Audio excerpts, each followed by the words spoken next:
Hi hello friends, ಇವತ್ತಂತೂ chicken ಕಬಾಬ್ ಮಾಡೋದನ್ನ ನೋಡ್ಕೊಳ್ಳೋಣ. ಮೇಲೆಲ್ಲ ಕ್ರಿಸ್ಪಿಯಾಗಿ ಒಳಗೆ ಜ್ಯೂಸಿಯಾಗಿ ತುಂಬ ಚೆನ್ನಾಗಿರುತ್ತೆ ಈ ಕಬಾಬ್ ಅಂತೂ. ಅದರಲ್ಲೂ ನಾನು ಮಸಾಲ ರುಬ್ಬಿ ಹಾಕಿ ಕಬಾಬ್ನ ಮಾಡ್ತಾ ಇದ್ದೀನಿ. ಇನ್ಸ್ಟೆಂಟ್ ಪೌಡರೇ ಬಳಸ್ತಾ ಇಲ್ಲ. ಟೇಸ್ಟ್ ಅಂತೂ ಎಕ್ಸಲೆಂಟ್ ಆಗಿರುತ್ತೆ. ಬನ್ನಿ ಮಾಡೋ ವಿಧಾನ.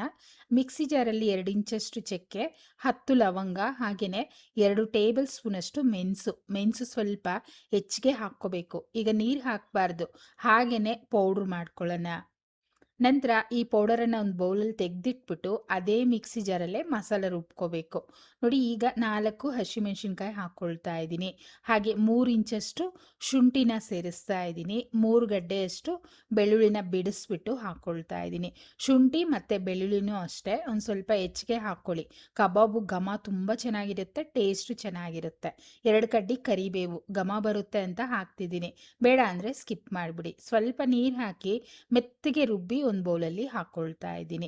ಹಾಗೆಯೇ ಇದರಲ್ಲೇ ನಾವು ಪೌಡ್ರ್ ಮಾಡಿದ್ವಲ್ಲ, ಚಕ್ಕೆ ಲವಂಗ ಮೆಣಸಿನ ಪುಡಿ, ಅದು ಸೇರಿಸ್ಕೊಂಡು ಒಂದು ಮೊಟ್ಟೆನ ಸೇರಿಸ್ಕೊಳ್ತಾ ಇದ್ದೀನಿ.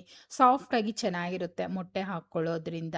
ನಂತರ ರುಚಿಗೆ ತಕ್ಕಷ್ಟು ಉಪ್ಪು ನೋಡ್ಕೊಂಡು ಹಾಕ್ಕೊಳ್ಳಿ. ರುಚಿ ನೋಡಿ ಬೇಕು ಅಂದರೆ ಸೇರಿಸ್ಕೋಬೋದು. ಹಾಗೆ 1/4 ಟೀ ಸ್ಪೂನಷ್ಟು ಅರಿಶಿನ, 1 ಟೇಬಲ್ ಸ್ಪೂನಷ್ಟು ಅಚ್ಕಾರದ ಪುಡಿ, 1 ಟೀ ಸ್ಪೂನಷ್ಟು ಧನಿಯಾ ಪುಡಿ, 1 ಟೀ ಸ್ಪೂನಷ್ಟು ಗರಂ ಮಸಾಲ ಹಾಕ್ಕೊಳ್ತಾ ಇದ್ದೀನಿ. ನೋಡಿ, ನಾನು ಯಾವುದ್ಯಾವ್ದು ಹಾಕಿದ್ದೀನೋ, ಎಷ್ಟೆಷ್ಟು ಹಾಕಿದ್ದೀನೋ ಅಷ್ಟನ್ನೇ ಸೇರಿಸ್ಕೊಳ್ಳಿ. ನಂತರ ಒಂದು ನಿಂಬೆಹಣ್ಣಿನ ರಸ, ನಿಂಬೆ ರಸ ಇಲ್ಲ ಅಂದರೆ ಮೊಸರು ಅಥವಾ ವಿನಿಗರ್ ಹಾಕ್ಕೊಳ್ಳೋಂಗಿದ್ರು ಹಾಕ್ಕೊಳ್ಬೋದು. ಅಂದರೆ ಒಂದು 2 ಸ್ಪೂನಷ್ಟು ಮಾತ್ರ ಸೇರಿಸ್ಕೊಳ್ಳಿ. ಈಗಂತೂ ಕೈಯಲ್ಲೇ ಚೆನ್ನಾಗಿ ಮಿಕ್ಸ್ ಮಾಡ್ಕೋಬೇಕು. ಇದರಲ್ಲಿ ನಾನು ಫುಡ್ ಕಲರು ಹಾಕಿಲ್ಲ, ಕಾಶ್ಮೀರಿ ಚಿಲ್ಲಿ ಪೌಡರ್ ಹಾಕಿರೋದ್ರಿಂದ ಕಲ್ಲರು ತುಂಬ ಚೆನ್ನಾಗಿ ಬಂದಿದೆ. ಚಿಕನ್ ಸೇರಿಸ್ಕೊಳ್ಳೋಣ. 1 kg ಚಿಕನ್ ನೀಟಾಗಿ ತೊಳೆದು ನೀರೆಲ್ಲ ಹಿಂಡಿಬಿಟ್ಟು ಒಂದು ಪ್ಲೇಟಲ್ಲಿ ಹಾಕಿಟ್ಟಿದ್ದೀನಿ. ಇದನ್ನು ನಾವು ಮಸಾಲೆನಲ್ಲಿ ಹಾಕಿ ಮಿಕ್ಸ್ ಮಾಡ್ಕೋಬೇಕು. ನೀರಿತ್ತು ಅಂದರೆ ಆ ಮಸಾಲ ಮಿಕ್ಸ್ ಆಗೋದಿಲ್ಲ. ಎಣ್ಣೆಲಿ ಬಿಟ್ಟಿದ್ದೇನೆ ಮಸಾಲ ಸಪ್ರೇಟ್ ಆಗಿಬಿಡುತ್ತೆ, ಚಿಕನ್ ಸಪ್ರೇಟ್ ಆಗಿಬಿಡುತ್ತೆ. ಅದರಿಂದ ನೀರು ಪೂರ್ತಿ ಹಿಂಡಿಬಿಟ್ಟು ಚಿಕನ್ನ ಸೇರಿಸ್ಕೊಳ್ಳಿ. ಈಗ ಒಂದು ಸ್ವಲ್ಪ ಪ್ರೆಸ್ ಮಾಡ್ಕೊಳ್ತಾ ಮಿಕ್ಸ್ ಮಾಡ್ಕೋಬೇಕು. ಚಿಕನ್ ಪೀಸಸ್ಗೆ ಆ ಮಸಾಲ ಟೇಸ್ಟ್ ಎಲ್ಲ ಹೊಂದ್ಕೋಬೇಕು ಅಂದರೆ ನಾವು ಒಂದು ಸ್ವಲ್ಪ ಕೈಯಲ್ಲಿ ಪ್ರೆಸ್ ಮಾಡ್ತಾ ಮಿಕ್ಸ್ ಮಾಡ್ಕೋಬೇಕು. ಈಗಂತೂ ಒಂದು ಅರ್ಧ ಗಂಟೆ ನೆನೆಸಿಟ್ಕೊಳ್ತೀನಿ. ಅರ್ಧ ಗಂಟೆ ಆದ ನಂತರ ಈಗ ತೋರಿಸ್ತಾ ಇದ್ದೀನಿ, ನೀವು ನೋಡ್ತಿರ್ಬೋದು ಚಿಕನ್ ಪೀಸಸ್ ಅಂತೂ ಸಾಫ್ಟಾಗಿ ಒಂದು ರೀತಿ ಮೆತ್ತಗಾಗಿದೆ. ಈಗ 3 ಟೇಬಲ್ ಸ್ಪೂನಷ್ಟು ಕಾರ್ನ್ಫ್ಲೋರನ್ನು ಹಾಕ್ಕೊಳ್ತಾ ಇದ್ದೀನಿ. 1 kg 3 ಟೇಬಲ್ ಸ್ಪೂನಷ್ಟು ಕರೆಕ್ಟಾಗಿರುತ್ತೆ. ಹಾಗೆಯೇ 2 ಟೇಬಲ್ ಸ್ಪೂನಷ್ಟು ಅಕ್ಕಿ ಹಸಿಟ್ಟು ಸೇರಿಸ್ಕೊಳ್ಳೋದ್ರಿಂದ ಕಬಾಬು ಕ್ರಿಸ್ಪಿಯಾಗಿರುತ್ತೆ, ಮೇಲೆಲ್ಲ ಕ್ರಿಸ್ಪಿಯಾಗಿ ತುಂಬ ಚೆನ್ನಾಗಿ ಬರುತ್ತೆ. ಈಗಲೂ ಅಷ್ಟೇ ಕೈಯಲ್ಲೇ ಮಿಕ್ಸ್ ಮಾಡ್ಕೊಳ್ಳಿ. ನಿಮ್ಗೇನಾದರೂ ತುಂಬ ಡ್ರೈ ಇದೆ ಅನಿಸಿದರೆ ಮಾತ್ರ ಒಂದು ಸ್ವಲ್ಪ ನೀರನ್ನು ಚಿಮ್ಕಿಸ್ಕೊಳ್ಳಿ. ಆದರೆ ಚಿಕನಲ್ಲಿ ನೀರು ಬಿಟ್ಕೊಳ್ಳುತ್ತೆ, ನೋಡಿಕೊಂಡು ಹಾಕ್ಕೊಳ್ಳಿ.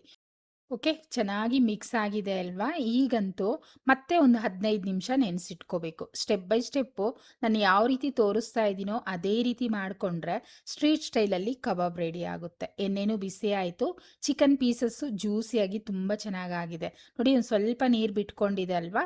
ಬೇಕು ಅಂದರೆ ಇನ್ನೊಂದು ಸಲ ಚೆನ್ನಾಗಿ ಮಿಕ್ಸ್ ಮಾಡಿ ಒಂದೊಂದೇ ಪೀಸಸ್ನ ತೆಗೆದು ಎಣ್ಣೆಲಿ ಬಿಟ್ಕೋಬೇಕು. ಎಣ್ಣೆನೂ ಅಷ್ಟೇ ತುಂಬ ಕಾಯಿಸಬಾರ್ದು.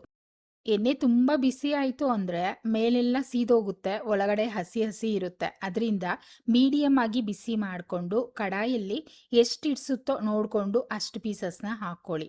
ನೊರೆ ಬರ್ತಿದೆ ಅಲ್ವಾ? ಈ ನೊರೆ ಪೂರ್ತಿ ಕಡಿಮೆ ಆದ ನಂತರನೇ ತಿರುಗಿಸ್ಕೋಬೇಕು.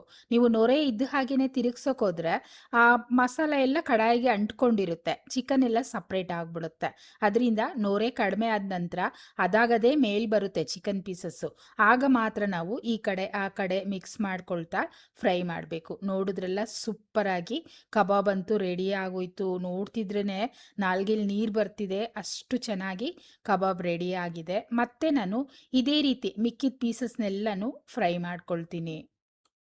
ನೋಡಿ, ಕಬಾಬ್ ಫ್ರೈ ಆಗ್ತಾ ಇದ್ದ ಹಾಗೇನೆ ಒಂದು 3 ಹಸಿಮೆಣಸಿನ್ಕಾಯಿ, 1-2 ಕಡ್ಡಿಯಷ್ಟು ಕರಿಬೇವನ್ನು ಹಾಕ್ತಿದ್ದೀನಿ.